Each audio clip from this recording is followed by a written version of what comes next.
Malaysia's economy could be hit harder by the coronavirus outbreak compared with the SARS episode. Credit Suisse warns that this could be the case should concerns about the latest coronavirus infection persist as long as it did during the previous epidemic in 2003.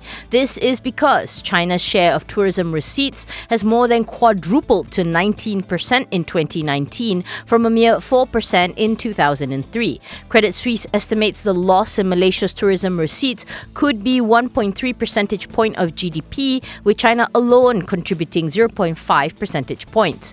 Given the rising coronavirus threat, Credit Suisse also believes there is a possibility that Bank Negara could lower the overnight policy rate again after surprising the market with a 25 basis point cut less than 2 weeks ago. It points out the central bank had cut rates during the SARS period and believes the growing coronavirus threat could prompt another OPR cut and pressure Putrajaya to step up fiscal spending. BNM will convene its next monetary policy meeting on March 3rd.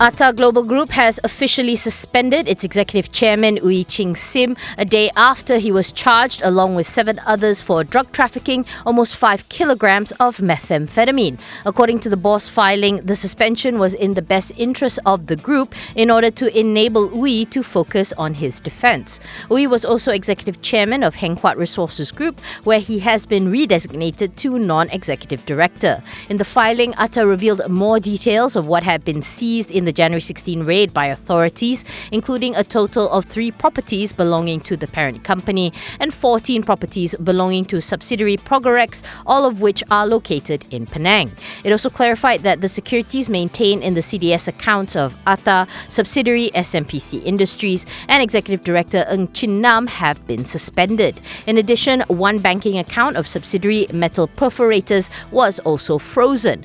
The authorities had also seized 11 vehicles belonging to the company, which have since been released on bond, which include a BMW X5, a Toyota Velfire, and a Mercedes-Benz E350, among others. In light of these developments, Atta's board of directors said they would appoint a solicitor to file a notice of claim for the release of the seized assets, including the bank and CDS accounts as well as the properties.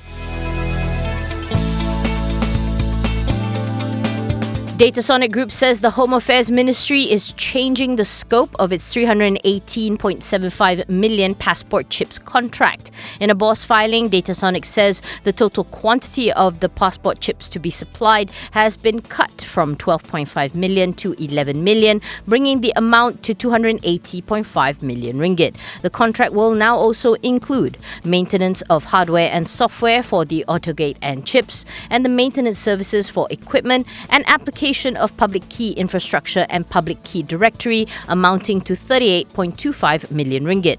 Datasonic says its wholly owned subsidiary Datasonic Technologies has received and accepted the letter of change of scope from the ministry with no change to the contract sum. The company is expecting the newly structured contract to contribute positively towards future earnings for FY20 and beyond. To recap, Datasonic had been awarded the contract in December 2015 to supply 12.5 million of passport chips for a period of 5 years, from December 1st, 2016 to November 30th, 2021.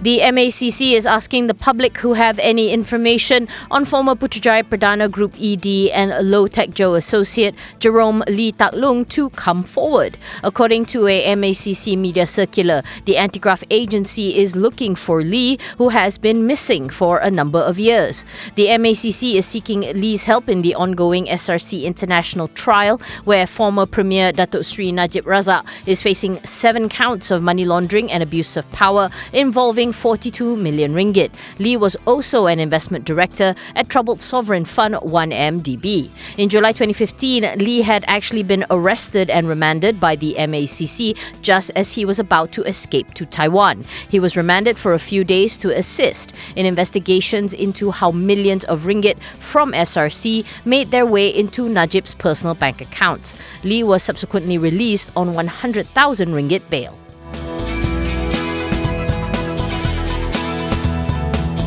The 18% cut in toll rates for highways under Plus Malaysia will start from midnight tonight. In a statement, Finance Minister Lim Guan Eng said the reduction will apply to drivers of passenger vehicles, buses and taxis. However, toll charges for commercial vehicles will remain unchanged until the end of Plus's concession period in 2058.